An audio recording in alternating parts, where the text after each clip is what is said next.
નમસ્કાર દર્શક મિત્રો, આપ જોઈ રહ્યા છો ઓરિકા ન્યૂઝ ગુજરાત અને ઓરિકા ન્યૂઝ ગુજરાતની વિશેષ પ્રસ્તુતિ એવા ડોક્ટર તમારે દ્વાર કાર્યક્રમમાં આપની સાથે હું છું સુરભી।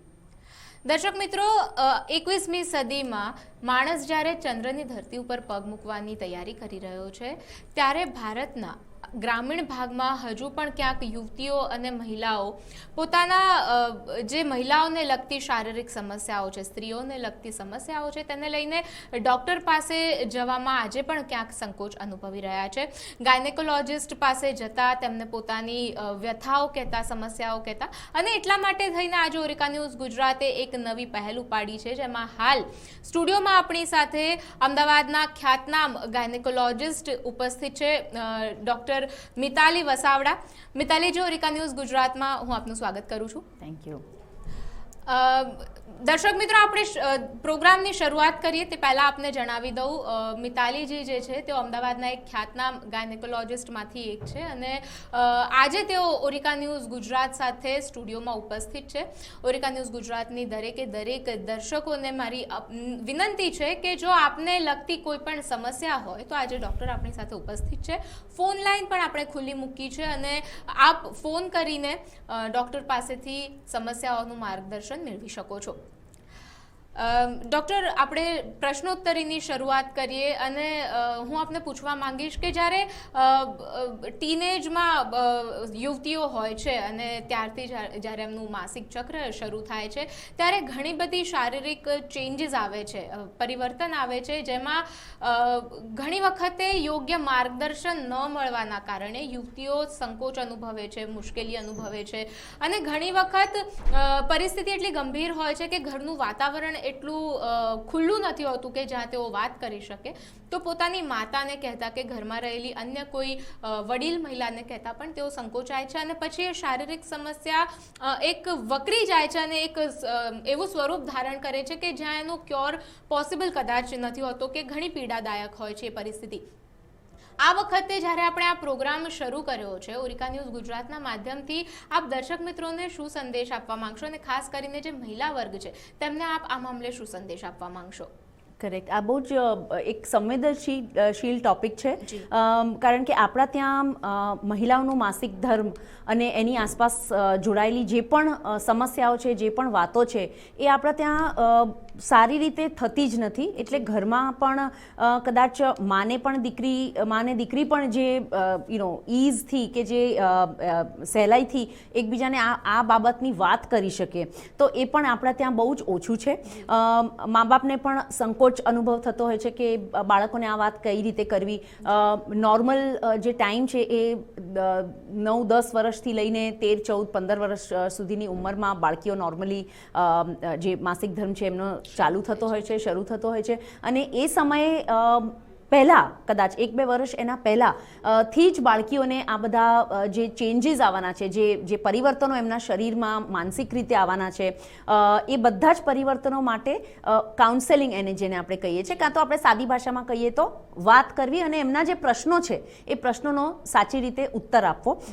માતા માટે કાં તો ઇવન ફાધર માટે આ વસ્તુ સહેલી છે, એ લોકોએ આ બધી વસ્તુમાંથી ગુજરી ચૂક્યા છે અને એટલે જ કોઈ પણ સંકોચ રાખ્યા વગર આની વાતો ઘરમાં થવી જોઈએ। આજે આપણે માસિક ધર્મ શરૂ થવાની વાત કરીએ તો એના 2 વર્ષ પહેલાંથી જે સ્તનનો આકાર છે એ પણ બાળકીઓનો બદલાવાની શરૂઆત થઈ જતી હોય છે। કદાચ અંદરના જે કપડાં છે એ પણ અલગ લેવાની જરૂરત પડી જતી હોય છે અને એવું પણ જોવામાં આવ્યું છે કે અર્લી એજથી પણ સ્તનને લગતા કે માસિક ધર્મને લગતા જે પણ તકલીફો છે, જે વિષયો છે એ સાચી રીતે, સારી રીતે સોલ્વ નથી થતા અને એના લીધે આગળ જઈને પણ બાળકીઓને ખૂબ જ તકલીફ થતી હોય છે। એટલે આ બધી વસ્તુઓની ચર્ચા ઘરે જ કરવી।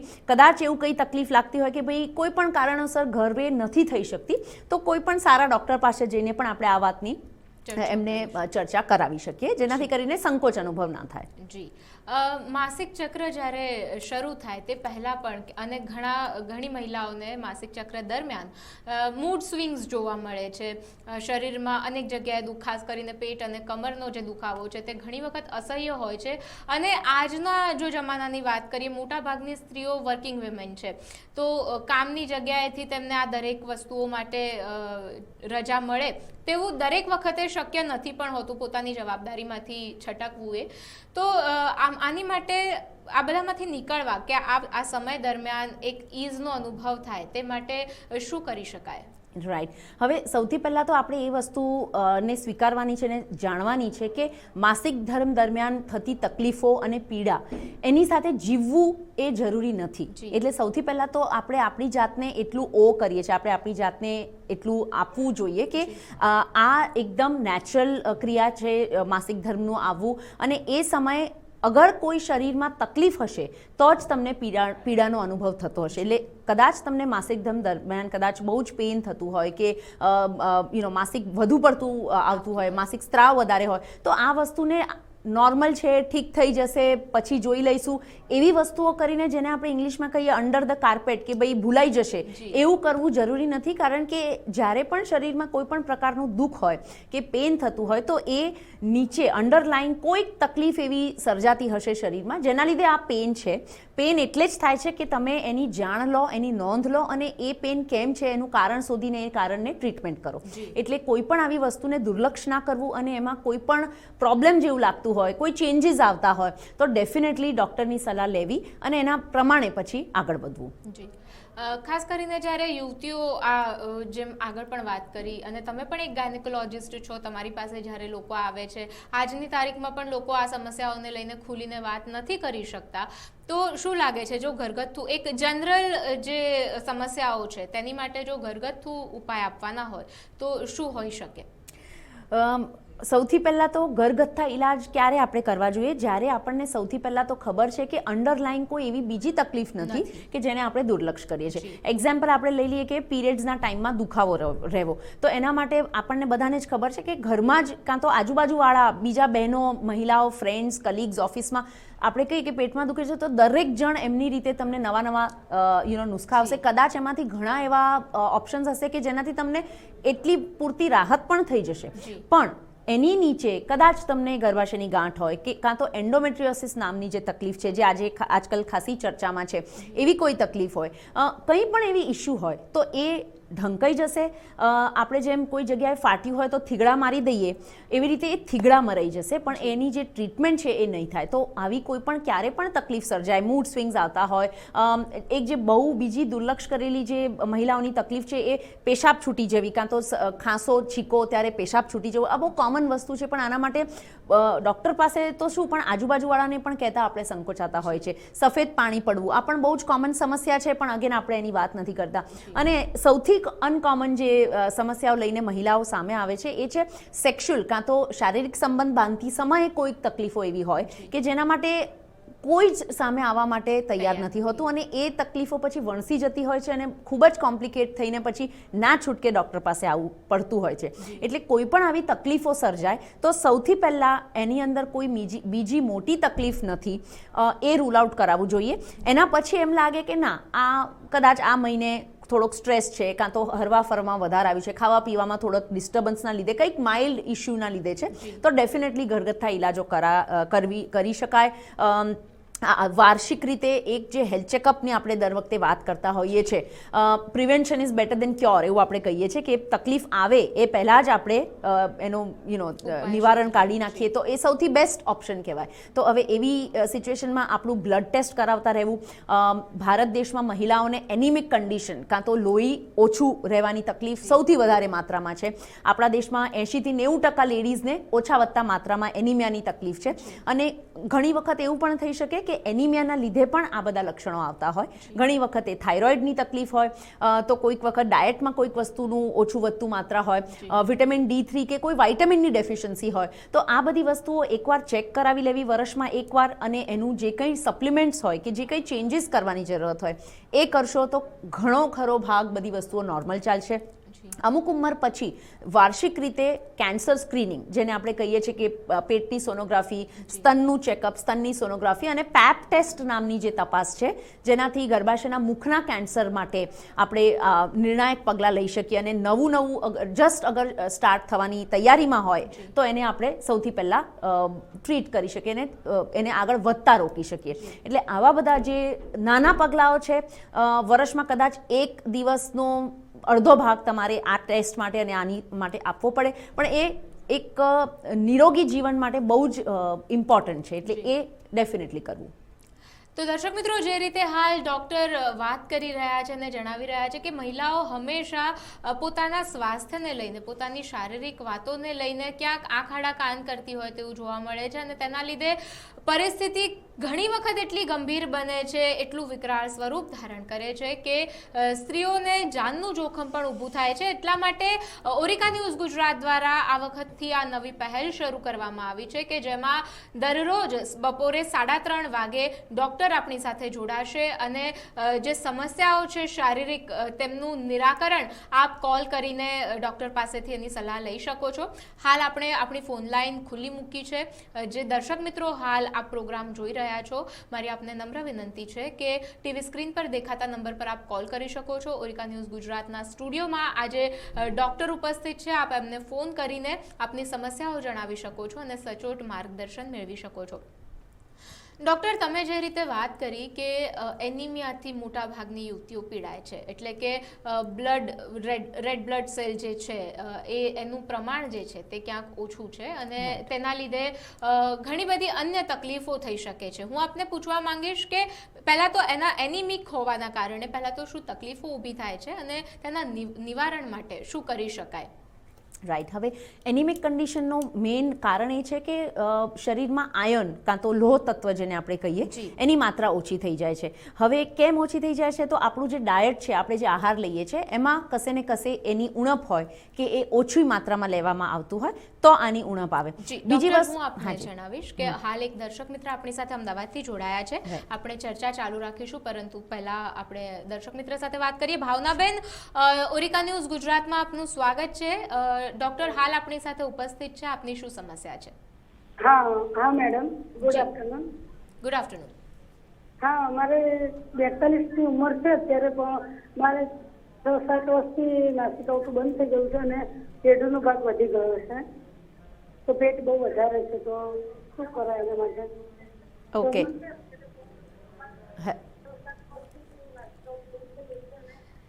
જી ભાવનાબેન, હું આપને પહેલા જણાવી દઉં કે આપનો ટીવીનો અવાજ જે છે તે થોડો ધીરો કરી દો, જેથી અહીંયાથી જે વાત થઈ રહી છે તે આપ સ્પષ્ટપણે સાંભળી શકો. હા જી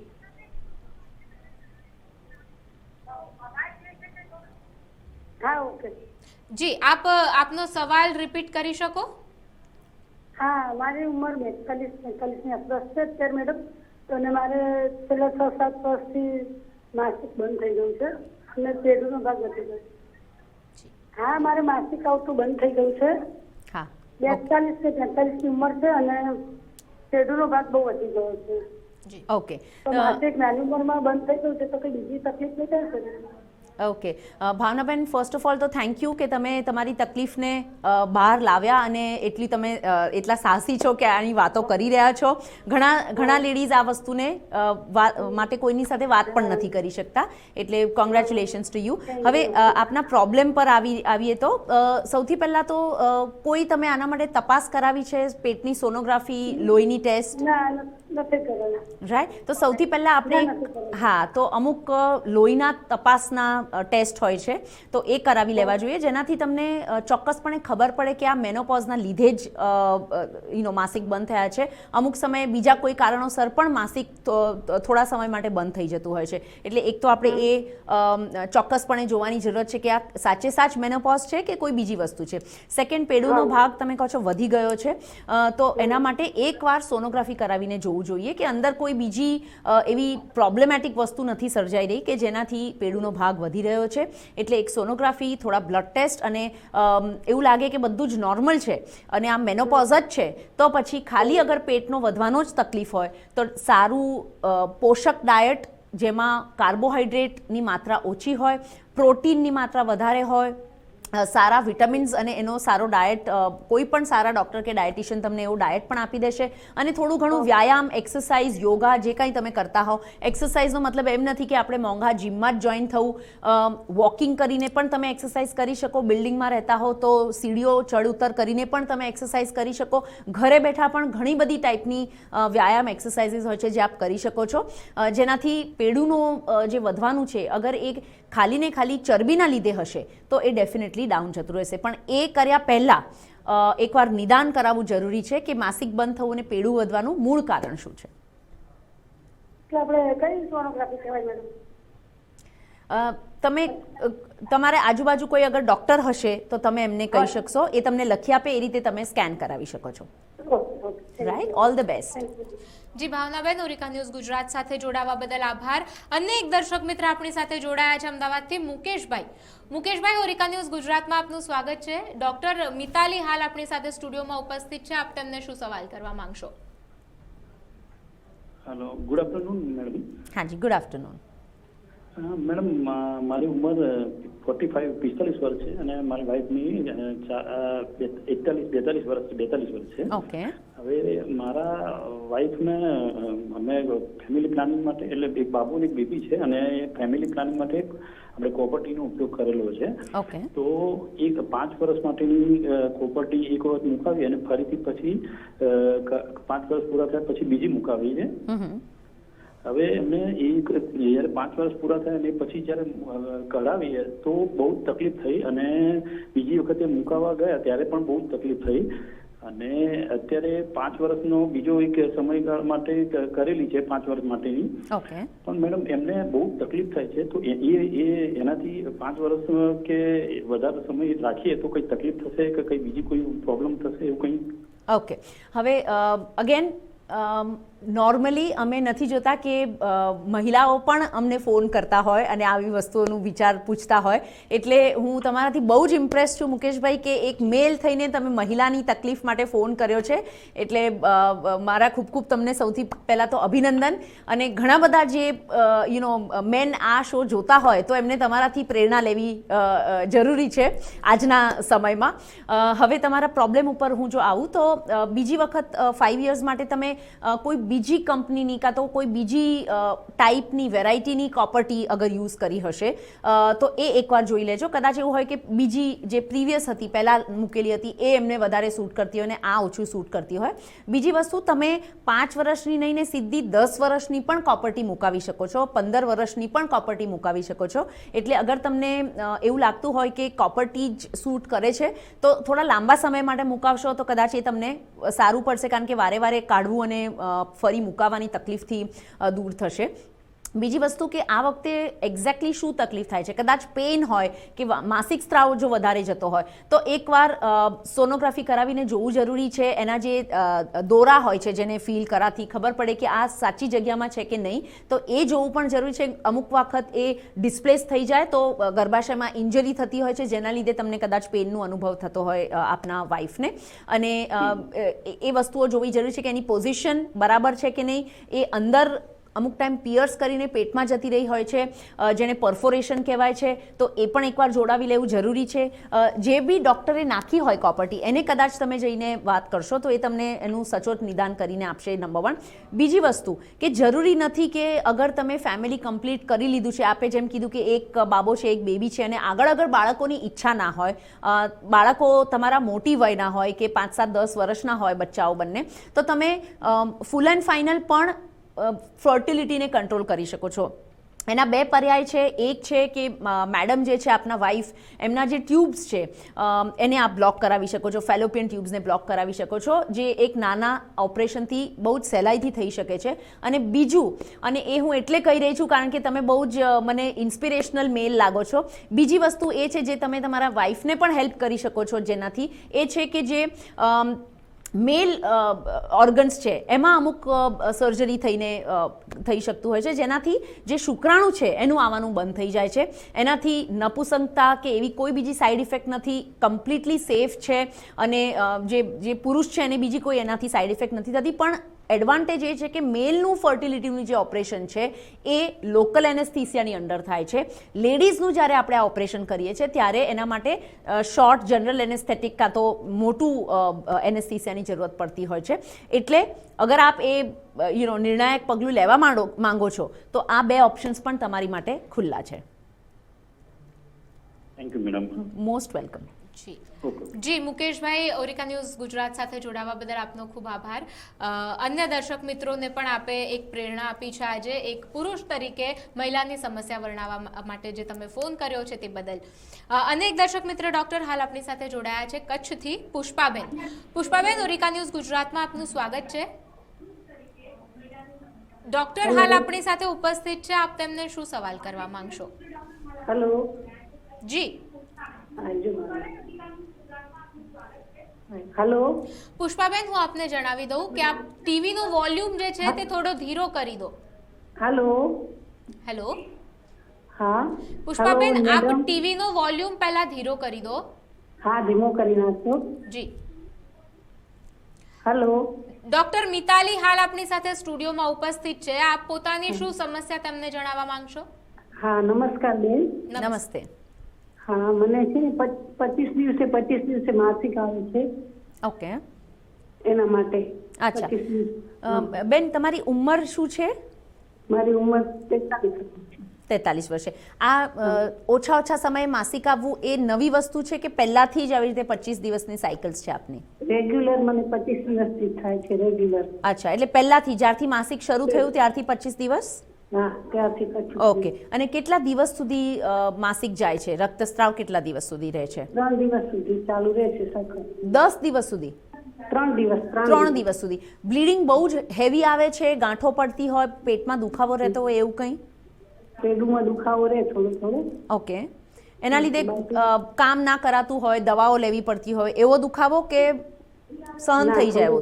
માઇલ્ડ સહન થઈ જાય. ઓકે. તો અગર તમારી પહેલાથી જ સાયકલ 25 દિવસની છે તો 21 દિવસથી લઈને 30-35 દિવસ સુધીનો અગર ડ્યુરેશન હોય સાયકલનો તો એ નોર્મલ સાયકલ તરીકે આપણે એને ગણીએ છીએ. હા, તમારી પહેલા સાયકલ 30 દિવસની હોય અને હાલમાં 2-5-6 મહિનાથી ઓછી કે ટૂંકી થઈ ગઈ હોય અને 25 દિવસ કે 21 દિવસની થઈ ગઈ હોય, એના લીધે કંઈ તકલીફ સર્જાઈ રહી હોય તો ડેફિનેટલી એકવાર સોનોગ્રાફી અને લોહીના રિપોર્ટ કરાવી અને કોઈ આ નવી કાં તો જે ચેન્જ છે એનું શું કારણ છે એ શોધવું જરૂરી છે. પણ કદાચ પહેલાંથી જ અગર આવી સાયકલ્સ છે, લાઇટ બ્લીડિંગ છે, તો એનાથી બહુ જ વધારે તમને ચિંતા કરવાની જરૂરત અત્યારના નથી લાગતી.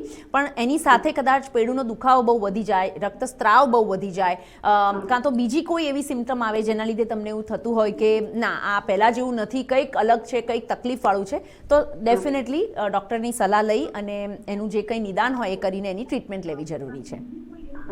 Right.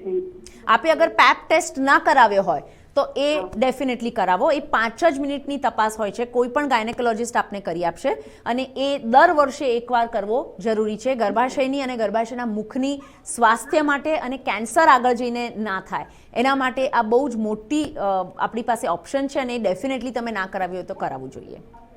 Thank you. Most welcome. જી પુષ્પાબેન, ઓરિકા ન્યૂઝ ગુજરાત અને ડોક્ટર સાથે જોડાવા બદલ આપનો આભાર. અનેક દર્શક મિત્ર અમદાવાદથી જોડાયા છે આપણી સાથે. જિગીશાબેન, ઓરિકા ન્યૂઝ ગુજરાતમાં આપનું સ્વાગત છે. ડોક્ટર મિતાલી હાલ આપણી સાથે ઉપસ્થિત છે સ્ટુડિયોમાં. આપ શું સમસ્યા જણાવવા માંગશો આપની? જિગીશાબેન, હું આપને જણાવી દઉં, ટીવીનો વોલ્યુમ આપનો જે છે તે થોડો ઓછો રાખો.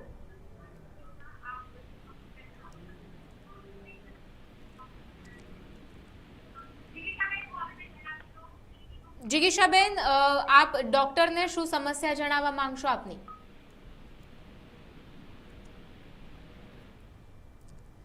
હાલ જિગીશાબેન સાથેનો સંપર્ક તૂટી જવા પામ્યો છે ડોક્ટર, પરંતુ હાલ આપણે એ પહેલા જ્યારે પ્રશ્નો શરૂ કર્યા તે પહેલા જ્યારે વાત કરી રહ્યા હતા એનિમિયાની, અને આપ કારણમાં આપ જણાવી રહ્યા હતા કે આયર્ન ડેફિશિયન્સી એ મેજર રીઝન છે. આ સિવાય અન્ય શું કારણ હોય છે? રાઈટ. એટલે એક છે કે સોર્સ જ આપણો જે છે એ ઓછું છે.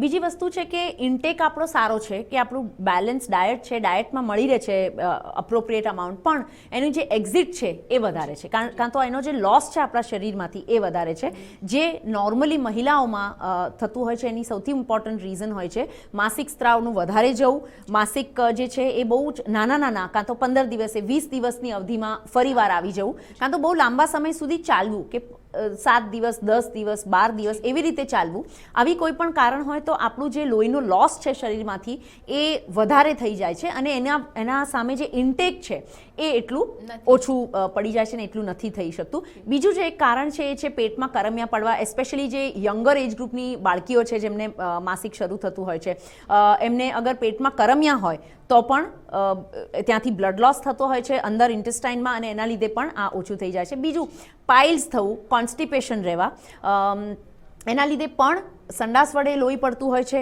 અને જેનાથી કરીને એનિમિયાની તકલીફ સર્જાતી હોય છે. એટલે માસિક સ્ત્રાવ અગર વધારે આવવાના લીધે એનિમિયા હોય તો સૌથી પહેલાં માસિક સ્ત્રાવ ઓછો થાય એના નિર્ણાયક પગલાં લેવા જરૂરી છે. અને ડાયટમાં સપ્લિમેન્ટેશન કરીને કાં તો બહુ જ લો અગર હેમોગ્લોબિન હોય તો પછી દવાઓની હેલ્પથી આપણે હેમોગ્લોબિન લેવલ નોર્મલ રહે એની આપણે પર્યાપ્ત કોશિશ કરવી જોઈએ.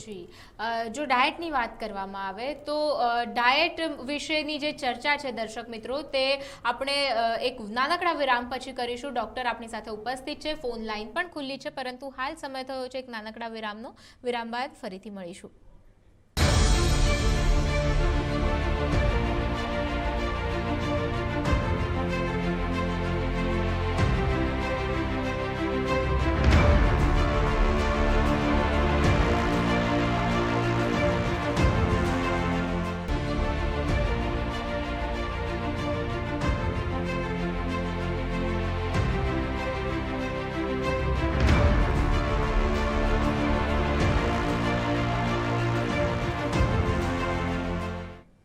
વિરામ બાદ ફરી એકવાર સ્વાગત છે આપનું ઓરિકા ન્યૂઝ ગુજરાતમાં.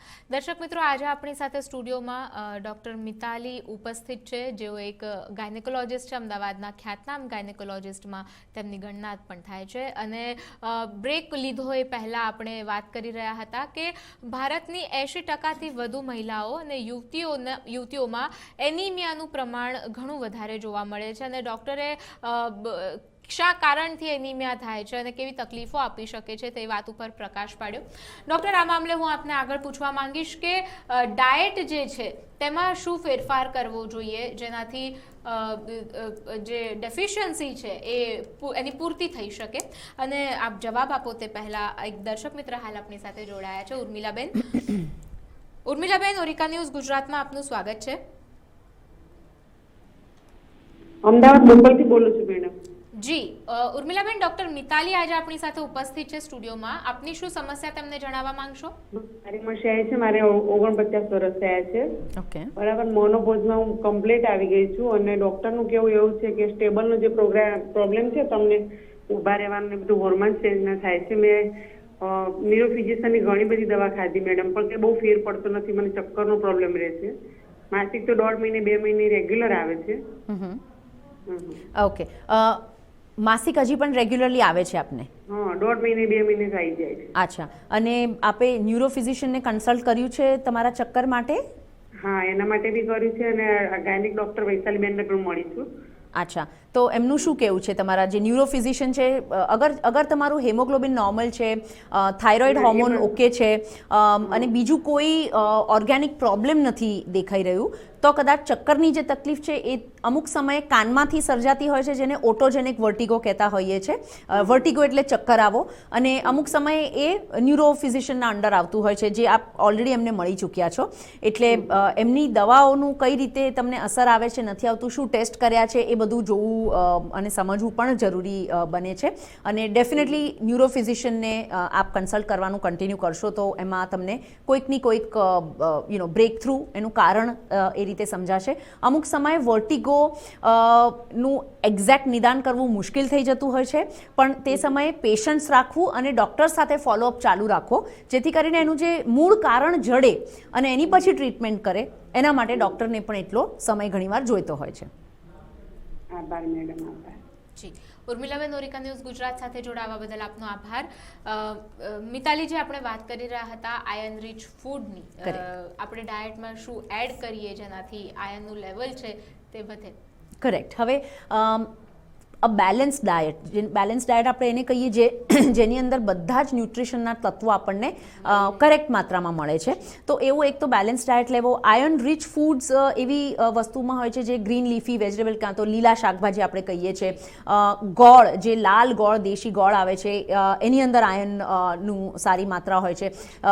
રાગી કરીને એક સીડ આવે છે, સિરિયલ આવે છે, સીડ આવે છે, એ રાગીની પણ કન્ઝમ્પશનથી આયર્ન અને કેલ્શિયમ બંને બહુ સારી માત્રામાં રાગીની અંદર પ્રેઝન્ટ હોય છે. એટલે આવા નાના નાના ડાયટરી ચેન્જીસથી ઘણું જ ફરક પડતો હોય છે. પણ મોસ્ટ ઇમ્પોર્ટન્ટ બીજી વસ્તુ એ આવે છે કે માસિક રેગ્યુલર ના આવતું હોય તો પણ એની ટેસ્ટ કરાવીને એનું ટ્રીટમેન્ટ લેવું, વધુ પડતું આવતું હોય તો માસિક સપ્રમાણ આવે એના માટે ટ્રીટમેન્ટ લેવી. અને એક બહુ ઇમ્પોર્ટન્ટ કારણ છે આપણા દેશમાં આટલા ઓછા હેમોગ્લોબિન રહેવાનું, એમાંથી એક કારણ એ છે કે આપણે ત્યાં લગ્ન એક તો વહેલા થઈ જતા હોય છે. જેટલા વહેલા લગ્ન થઈ જાય એટલું વહેલું બાળક કરવા માટે પણ સોસાયટીનું પ્રેશર વધી જાય છે, કારણ કે લગ્ન પછી 1 વર્ષ થાય ને બાળક ના આવે તો આપણે IVFની જરૂરત પડે એવું લોકોના મગજમાં હોય છે, જે એકદમ ખોટી ધારણા છે. એટલે બહુ જ અર્લી લગ્ન થવા અને બહુ જ વહેલા બાળકો થવાનું શરૂ થવું એ એક બહુ મોટું કારણ છે. બીજું, બેક ટુ બેક પ્રેગ્નન્સીઝ, દર 2 વર્ષે 3 વર્ષે 4 વર્ષે સતત બાળકો અગર આવતા રહેશે તો દરેક બાળકને બનાવવા માટે માતાના શરીરમાંથી એટલા બધા તત્વો જતા હોય છે બાળક તરફ, જે નૈસર્ગિક છે અને જે હોવું જ જોઈએ. પણ એ અગર વારે વારે થાય અને માતા એક બાળકને જ્યારે જણે છે તો એના પછી 2 થી 3 વર્ષ એનું શરીર નોર્મલ થવા માટે એને એટલો સમય લાગતો હોય છે. હવે આપણે જલ્દી બાળકો કરી લઈશું તો માતાનું શરીર નોર્મલાઇઝ થાય, એની અંદર જે બધી ઉણપો ક્રિએટ થઈ છે પ્રેગ્નન્સીના લીધે એ ભરાય એના પહેલાં તો આપણે બીજી પ્રેગ્નન્સીનું લોડ શરીર પર નાખી દેતા હોઈએ છીએ. હવે આવી માતાઓ એનિમિક જ પ્રેગ્નન્સીમાં પગ મૂકે છે અને પછી વધુ પડતું એનિમિક કન્ડિશન તરફ જતી હોય છે. એના પછી વારે પ્રેગ્નન્સીઝને આવું રહેતું હોય તો ગર્ભપાત થઈ જતા હોય છે, મિસકેરેજ થઈ જતા હોય છે, જેના લીધે પણ રક્તસ્રાવ થાય અને જેના લીધે પણ એનિમિયા આવે છે. એટલે આ બધી વસ્તુઓનું અગર આપણે ધ્યાન રાખીએ, પ્રેગ્નન્સીઝ પ્લાન કરીએ, કોન્ટ્રાસેપ્શન કાં તો જે ગર્ભ નિરોધક આપણી પાસે ઓપ્શન્સ છે, આપણે હમણાં જ એક ભાઈ સાથે વાત કરી જેમને ગર્ભ નિરોધકનો ઓપ્શન શું છે એમની પાસે બીજા, એની વાત કરી. તો એવી રીતે આપણે આ વસ્તુઓની વાત કરીએ, એના માટે હેલ્પ માંગીએ તો એ બહુ જ ફ્રીલી અવેલેબલ છે. એટલે આ મુદ્દાઓનું ખાસ આપણે ધ્યાન રાખવું જોઈએ. હવે જ્યારે છેલ્લા 1 વર્ષથી આખો દેશ અને વિશ્વ આખું જ્યારે કોવિડ સામે ઝઝૂમી રહ્યું છે, COVID-19થી લોકો પીડાઈ રહ્યા છે, તેવામાં જે લોકોએ પ્રેગ્નન્સી પ્લાન કરી હોય અને જે હાલ મહિલાઓ ગર્ભવતી છે તેમણે કેવા પ્રકારની, કારણ કે જે પ્રમાણે કોવિડ વિશે WHOએ વાત કરી તેમાં લખ્યું છે કે જેમની ઇમ્યુનિટી ઓછી રહેતી હોય તેવા લોકોને આ વાયરસનો ચેપ લાગવાનો ખતરો સૌથી વધારે છે. અને જો ગર્ભવતી મહિલાઓની વાત કરવામાં આવે તો તેમની ઇમ્યુનિટીનું પ્રમાણ ગર્ભમાં ઉછેરાતા બાળકના કારણે ઘણું ઓછું રહેવા પામે છે. તો આપ શું આ વિશે ગર્ભવતી મહિલાઓને કહેવા માંગશો? વેલ, કોવિડ માટે બધા જે પ્રિકોશન્સ લે છે એ પ્રિકોશન્સ તો આપણે 100% લેવા જોઈએ, જેમાં આવી જાય છે હાથ ચોખ્ખા રાખવા, સેનિટાઈઝ કરવા, કાં તો વારે ધોવા, કોઈ પણ બહારની વસ્તુ અડો કે કોઈ પણ બહારના વ્યક્તિ સાથે હાથ મિલાવો કે કસાને પણ અડો બહાર જઈને તો તરત હાથ ધોઈ લેવા. કદાચ હાથ ધોવાનું તાત્કાલિક પોસિબલ ના હોય તો સેનિટાઈઝર વાપરી લેવું અને એ હાથ જ્યાં સુધી ધોવાય નહીં ત્યાં સુધી મોઢે કે નાકે કે એવી કોઈ જગ્યાએ ના ટચ કરવું, એ એક બહુ ઇમ્પોર્ટન્ટ વસ્તુ છે. બીજું, માસ્ક પહેરી રાખવો. કેવો માસ્ક? જે નાકની ઉપર અને મોઢાની નીચે સુધી હોય, એટલે આખું કવર્ડ હોય અને એ માસ્ક પણ પોતે પાછો ચોખ્ખો હોય, કારણ કે આપણે બહુ જ દિવસોથી એકનો એક માસ્ક વાપરતા હોઈએ તો એ માસ્ક પણ ગંદો થઈ જાય, એટલે એને વોશ કરવું નિયમિત રૂપે જરૂરી છે. અને જેટલું બને એટલું સામેવાળા વ્યક્તિથી થોડું ડિસ્ટન્સ મેન્ટેન કરવું. જરૂરી ના હોય એ તો બહુ પાસે આવું મેળાવડા હોય, અમુક જગ્યાએ ભજનો આયોજિત થતા હોય છે જેમાં મહિલાઓને જવાની ઈચ્છા હોય છે, શોપિંગ મોલ્સ છે, આવી બધી જગ્યાએ જવાનું થોડું ટાળવું. મનથી ભગવાનનું નામ લઈ લઈશું તો પણ ભગવાન આપણને આશીર્વાદ આપશે જ. એટલે જે ક્રાઉડેડ જગ્યાઓ છે ત્યાં જવું ડેફિનેટલી ટાળવું. અને કદાચ ઘરમાં કોઈ બીજું વ્યક્તિ ક્રાઉડેડ જગ્યામાં કાં તો ભીડવાળી જગ્યામાં જઈને આવ્યા હોય તો એમનાથી પણ થોડુંક અંતર રાખવું, જ્યાં સુધી એ હાથ પગ મોઢું ના ધોઈ લે. બહાર જઈને આવ્યા પછી મોઢામાં મીઠાના પાણીવાળા કોગળા કરવા, થઈ શકે તો બીટાડીનના થોડા ટપકા નાખીને એ પાણીથી કોગળા કરવા. આ બધી વસ્તુઓનું આપણે ધ્યાન ડેફિનેટલી રાખવું જોઈએ, એસ્પેશિયલી પ્રેગ્નન્સી વખતે. જી, અને એક દર્શક મિત્ર હાલ આપણી સાથે અમદાવાદથી જોડાયા છે, ગીતાબેન, ઓરિકા ન્યૂઝ ગુજરાતમાં આપનું સ્વાગત છે. મેડમ, મારા 2 ક્વેશ્ચન છે. એક ક્વેશ્ચન એવું છે કે મારી બેબી 18 વર્ષની છે, જસ્ટ હમણાં મહિના પહેલા જ 18 વર્ષની થઈ, અને આ વખતેના પીરિયડ છે ને 10-11 દિવસ થઈ ગયા ઉપર આયા નથી, અને 1-2 વર્ષ પહેલા પણ આવું થયું હતું. એક પ્રોબ્લેમ એ છે, અને બીજો પ્રોબ્લેમ એવું છે કે મારી 46 યર્સની એજ છે, બરાબર. એટલે મને ગયા વખતે બી 1 મહિનો લેટ આવ્યું હતું પીરિયડ, એવી રીતે 2-3 વાર થયું, પણ મને છે ને બોડીમાં બહુ સોજા આવે છે. અને એનું મેઇન કારણ મને એવું લાગે છે કે 2007માં મારી એક થાઇરોઇડની એક્સાઇટિંગ ગ્લેન્ડ હતી તો કાઢી નાખી હતી. તો જે આ સોજા આવે છે મારે બોડીમાં પ્લસ માઇનસ થાય છે, કોઈ વાર આવે પછી વધે ઘટે કોઈ વાર ના પણ આવે. તો એ મારા મોનોપોઝના લીધે આવે છે. 2 મારા ક્વેશ્ચન હતા, પ્લીઝ એનો આન્સર આપો. ઓકે, તો આપનું ફર્સ્ટ ક્વેશ્ચન, આપણી ડોટરને જે 18 વર્ષની છે, માસિક મોડું આવે છે, અમુક સમય 2 વાર એવું થઈ ગયું છે, તો શું એના માટે કોઈ સોનોગ્રાફી, લોહીની કોઈ તપાસ એવું કંઈ કરાવ્યું છે આપે અત્યાર સુધી? ના, અત્યારે જસ્ટ આજે જ 11 દિવસ થયા. એટલે મેં કદાચ પેલું એ એન્જિનિયરિંગ કરે છે ને, તો સ્ટેટ બોર્ડ લીધો હોય, રાત્રે જાગતી હતી લાસ્ટ યર અને એક્ઝામ હતી લાસ્ટ મંથ. ઓકે, તો એ એકવાર જોડાવી લેવું જોઈએ. અગત્યનું છે કે કોઈ બીજી તકલીફ નથી કે જેના લીધે આ મોડું કે વહેલું આવે છે, કે જે તકલીફ થાય છે એ થઈ રહી છે. બીજું, અમુક સમયે અગર લાસ્ટ 2-3 વર્ષની અંદર કે 2-3 વર્ષ પહેલાં જ એમને માસિક કદાચ શરૂ થયું હોય, તો એવા સમયે એનઓવ્યુલેટરી સાયકલ્સ થતી હોય છે, જેનો મતલબ કે સ્ત્રીબીજ જે દરેક સાયકલમાં છૂટું પડવું જોઈએ, એ કદાચ અમુક સાયકલમાં સ્ત્રીબીજ છૂટું ના પડે તો એવી સાયકલ્સ જે છે એ ઇરેગ્યુલર કાં તો અબનોર્મલ થતી હોય છે, અને એમાં કોઈ દવાઓ લેવાની જરૂરત નથી હોતી, કારણ કે બીજા ત્રીજા સાયકલથી એ પાછી નોર્મલ થઈ જતી હોય છે. પણ એમને જનરલ હેલ્થનું ધ્યાન રાખવું જોઈએ, જેનાથી કરીને બોડી અગર એમનું ઓવરઓલ ફિટ હશે તો સ્ત્રી રોગના પણ લગતા જે પણ તકલીફો અને પ્રોબ્લેમ્સ હશે એ પણ એમને એટલી ઓછી આવશે. એટલે એક તો એ વસ્તુ આપણે તાપના પ્રોબ્લેમ ઉપર, કે આપણે કીધું કે કંઈક થાઇરોઇડ ગ્લેન્ડની તકલીફ હતી અને પાર્ટ ઓફ ધ ગ્લેન્ડ કદાચ કાઢાવી નાખ્યો તો વન સાઇડનું કઢાઈ નાખ્યું છે 25% જેવું. કરેક્ટ. તો એના પછી આપને કોઈ દવાઓ આપી હશે કે જે તમારે નિયમિત રૂપે લેવાની? ત્યારે 2007માં, એટલે 2007માં મારે બીજી બેબીનો બોર્ન થયો, 8માં ઓપરેટ કરાવી હતી. ઓકે. તો મને કોઈ પ્રોબ્લેમ નથી થયો, પણ 2018માં મારી સાયકલ 15 દિવસ થોડી પાછળ ગઈ. ઓકે. ત્યારથી મારું મોનોપોઝ જેવું ચાલુ થયું.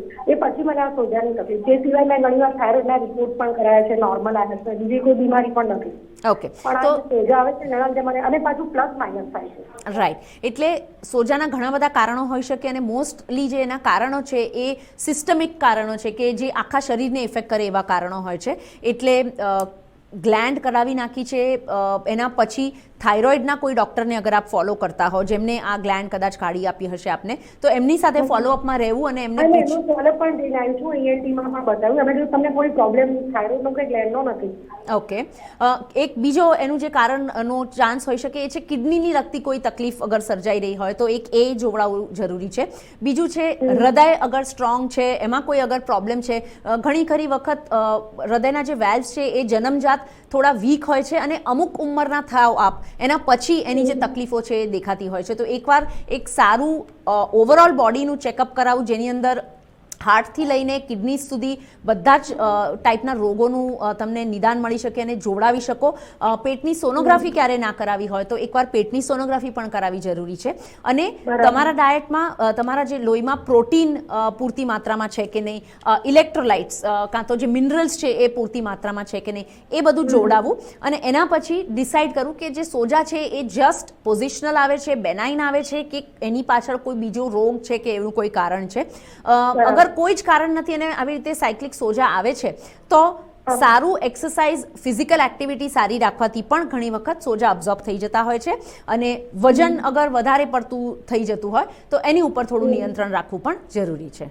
Okay ma'am. Right. All the best. જી ગીતાબેન, ઓરિકા ન્યૂઝ ગુજરાત સાથે જોડાવા બદલ આભાર. ડૉક્ટર, આપણે વાત કરી રહ્યા હતા કે જે માતા છે તેની ઇમ્યુનિટીનું જે લેવલ છે તે ઓછું હોય છે, અને એના કારણે કોવિડનો એને જે ચેપ છે તે લાગવાની શક્યતાઓ વધી જાય છે. હવે પ્રશ્ન એમ થાય છે કે જ્યારે, અને જે તાજું જન્મેલું બાળક છે તેને પણ ઇમ્યુનિટી ઓછી હોવાના કારણે ચેપ લાગવાની સંભાવનાઓ વધી જતી હોય છે. તો ડિલિવરી બાદ જો માતા પોઝિટિવ આવે છે કોરોનાને કારણે, તો પછી કેવા પ્રકારની સાવચેતી રાખવી જોઈએ? સેમ સાવચેતી આપણે રાખવી જોઈએ કે જેવી રીતે કોઈ કોવિડ પોઝિટિવ પેશન્ટ અને નેગેટિવ, અગર બેબી નેગેટિવ છે તો ઘણા ખરા પીડિયાટ્રિશિયન્સ જે છે માતા અને બાળકને અલગ રાખતા હોય છે, જેની જરૂરત છે જ્યાં સુધી કે માતાના જે કોવિડ રિઝલ્ટ છે એ નેગેટિવ ના આવી જાય. પણ તે સમયે પણ માતાનું જે બ્રેસ્ટ મિલ્ક છે એ બાળકને ઇઝીલી આપતા રહેવાય. બ્રેસ્ટ મિલ્કને કે જે સ્તનનું મિલ્ક છે એને પંપ આઉટ પણ કરવાના ઘણા બધા ઓપ્શન્સ અને પર્યાયો હોય છે. એટલે એવી રીતે બાળકને માતાનું જે દૂધ છે એનાથી વંચિત ડેફિનેટલી ના રાખવું જોઈએ. એવું કોઈ હજી સુધી સ્ટડી આવ્યું નથી કે માતાના દૂધમાંથી કોવિડ વાયરસ બાળકને લાગ્યું હોય. અને ઘણી ખરી વખત, ખાસી વખત ઇનફેક્ટ, કે માતા ભલે પોઝિટિવ આવે છે કોવિડમાં, પણ એ ચેપ બાળકને માતાના ગર્ભની અંદર લાગી જતો હોય એવું દર વખતે જરૂરી નથી. નથી, એટલે પોસિબલ હોઈ શકે કે બાળકને એ ચેપ લાગ્યો નથી. અને નોર્મલી જ્યારે આ ડિલિવરી થાય છે ત્યારે માતાનું જે કોવિડના વાયરસના પણ જે લેવલ છે, એનું ઇન્ફેક્શન સિવિયર છે, માઇલ્ડ છે, કઈ રીતનું છે એ, અને બાળકની સ્થિતિ, આ બંને જોઈને નોર્મલી જે ગાયનેકોલોજિસ્ટ અને બાળકના ડૉક્ટર પીડિયાટ્રિશિયન હોય છે એ લોકો મ્યુચ્યુઅલી પણ અમુક વખતે એગ્રી કરતા હોય છે અને ડિસાઇડ કરતા હોય છે. એટલે દરેક કેસમાં ઇન્ડિવિજ્યુઅલી એનું ડિસિઝન આવી શકે, પણ માતાનું દૂધ ડેફિનેટલી બાળકને મળવું જોઈએ. આજે તમે સ્તનપાનની વાત કરી કે જ્યારે પોઝિટિવ છે અને પમ્પિંગ કરીને બાળકને એનાથી તમે વંચિત તો બિલકુલ ના રાખી શકો, તેના માટે પણ ઓપ્શન્સ છે. હવે આખા વિશ્વમાં આ વાતને લઈને એક ખૂબ મોટી જાગૃતિ આવી રહી હોય તેવું ક્યાંક લાગી રહ્યું છે કે જે સ્તનપાનનો હક છે તે બાળકનો એક જન્મસિદ્ધ અધિકાર લઈને જન્મે છે. આ વિશે આપ શું કહેવા માંગશો? એક બાળક માટે કેટલું જરૂરી છે? ગાયનેકોલોજિસ્ટ તરીકે તમે શું સલાહ આપવા માંગશો? વેલ, આ વસ્તુ અત્યાર સુધી બહુ જ ઇગ્નોર્ડ હતી અને ઘણા ખરા અમારા જે ગાયનેકોલોજિસ્ટ ડૉક્ટર છે એ પણ ખાલી માતાને જ ફોકસ આપતા હતા, પણ સ્તનપાન કાં તો બ્રેસ્ટ ફીડિંગ અને એની ઉપર બહુ અટેન્શન નહોતું. હવે આ વેવ આવી રહ્યો છે અને આ બહુ સારી વસ્તુ છે, કારણ કે જે 8મો મહિનો આવે કે 7મા મહિનામાં તમે જ્યારે ડૉક્ટર પાસે જાઓ ત્યારથી સ્તનના આકારને જોવું જરૂરી છે. જે નિપ્પલ્સ છે જેના વડે બાળક દૂધ ખેંચે છે, તો નિપ્પલ્સ ઘણીવાર રિટ્રેક્ટેડ હોય છે, તો એનું મસાજ અને એની જે ટ્રીટમેન્ટ છે એ બાળકના જન્મ પહેલાં અગર શરૂ થઈ જાય તો બાળકના જન્મ બાદ એને સ્તનપાન કરવામાં એટલી ઇઝ પડે છે, એ સહુલિયત મળે છે. એના સિવાય જન્મ પછી જેટલું બાળકને સ્તનપાન ઓફર થશે, જેટલું એ માતાની પાસે રહેશે, એટલું એને સ્તનપાન કરવામાં આસાની થશે. આ એટલે વધારે અગત્યનું છે બિકોઝ એની અંદર રસીકરણ જેવા અમુક તત્વ છે માતાના દૂધની અંદર, જેનાથી બાળકને તે સમયે અને આગળ જતા જીવનમાં ઇન્ફેક્શન્સ થવું, એની રોગ પ્રતિકારક જે શક્તિ છે એ બધામાં વધારો કરે છે.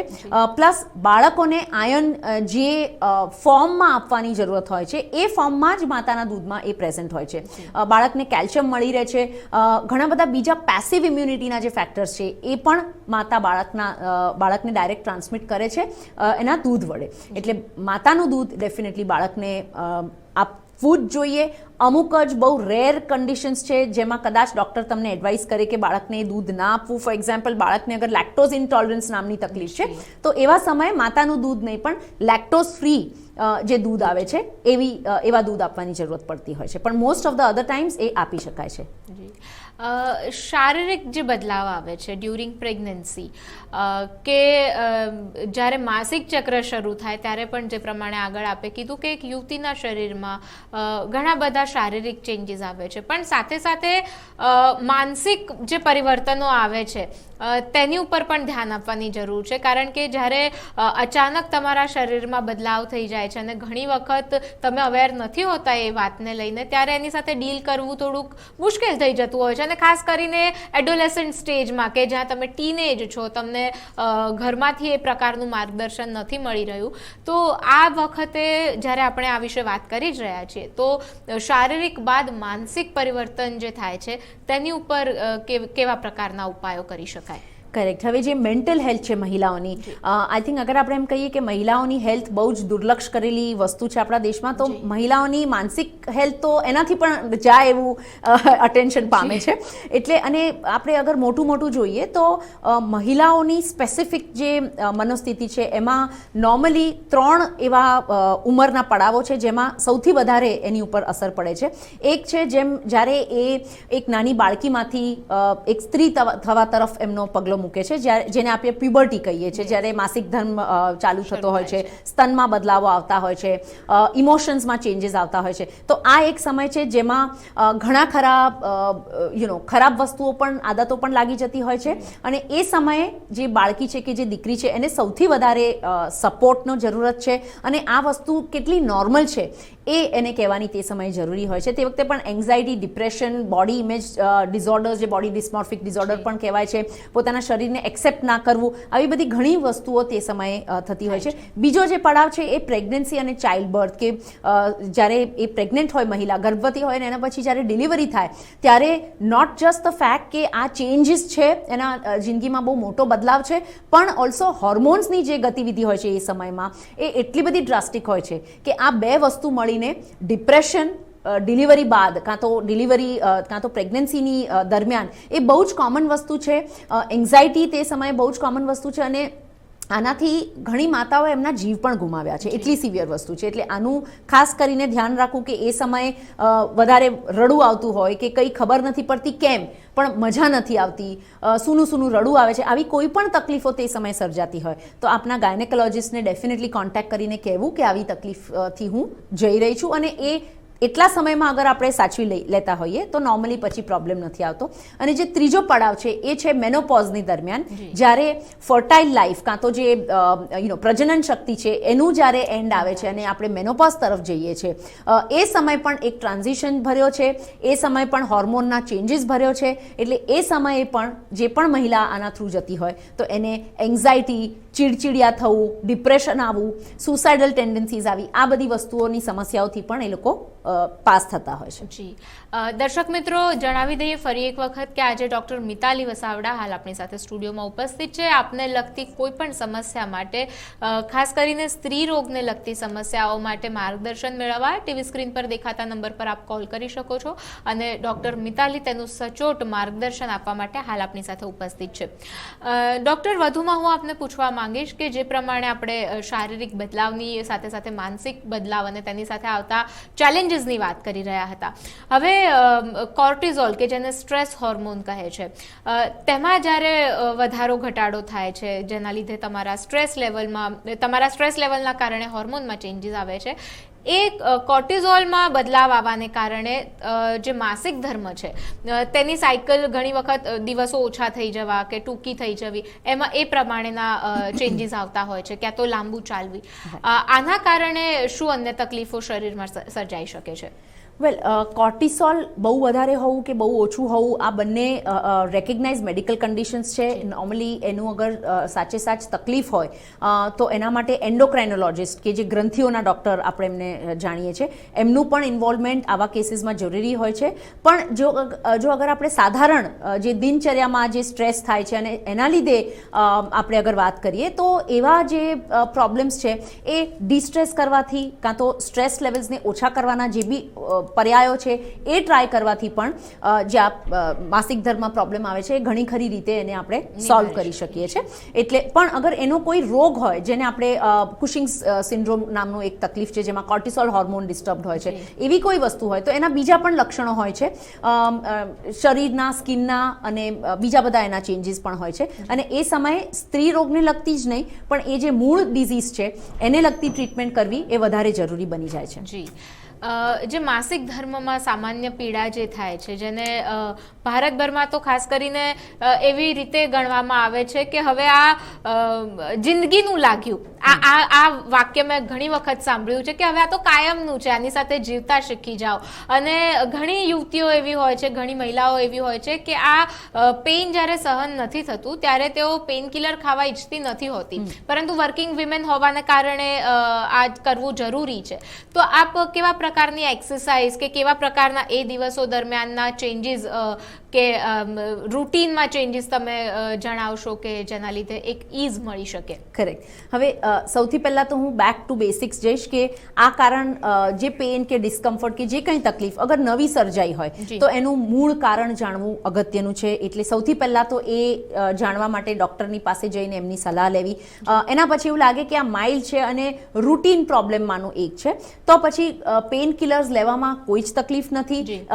માસિક ધર્મ સમયે જ 2 કે 3 દિવસ કદાચ તમે એક પેઇન કિલર લેશો દિવસમાં તો એનાથી શરીર પર કોઈ રેસિડ્યુઅલ ઇફેક્ટ નહીં રહે, પણ એનું બેનિફિટ એ રહેશે કે તમને તમારું કામ કરવામાં સહાયતા મળશે અને તમારે સફર નહીં કરવું પડે. એટલે એ રીતે આપણે એને એ જે આપણી પાસે અત્યારના પર્યાય છે કે દવાઓ છે તો એ લેવાથી કોઈ પ્રોબ્લેમ નથી. ડૉક્ટરની પાસે પ્રિસ્ક્રિપ્શન લઈને તમે દવા લેશો તો એમાં કોઈ જ તકલીફની વાત નથી.